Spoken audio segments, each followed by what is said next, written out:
started here in 2018 with the initial land clearing, getting the property ready to build a golf course. But really the main construction and dirt moving happened in 2020, which is when I was on board in May of 20. So right during COVID was when our push was to get the golf course completed.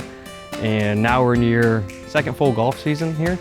So we're starting to hit our stride and really get the golf course where we want it to be.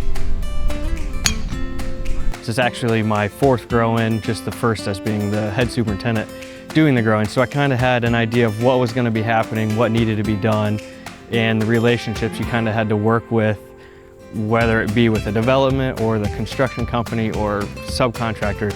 It was a lot to take on, but really a great payoff in the end. On our greens, we are pure distinction. So we are tee to green on all of our short grass, and then we have a turf type tall fescue and Kentucky bluegrass in the rough. The last course I was at, Chatham Hills in Westfield, just a few miles from here, we had almost the exact same selections there. So we were pure distinction over there with a similar fairway type grass. So we really liked, the color over there and some of the physical characteristics about it. So we decided to go with it here. And David had kind of decided that before I got here. So we rolled with it and we're pretty happy with it now.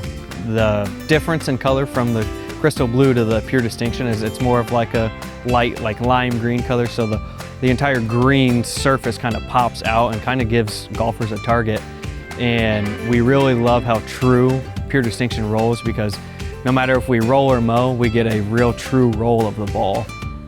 The roots on tee to green is just unbelievable. We pull a sample on our greens, the roots are 8-12 inches down. We pull cores on our tees and fairways, and it's the same thing. So having that great root structure and soil profile for us has been huge. With having that great root structure, we're not having to water as much, so we can keep that top surface a little drier. That helps us not have as much disease. It doesn't have, you don't have ball marks, so it's just everything that has to do with playability is a lot better on top there.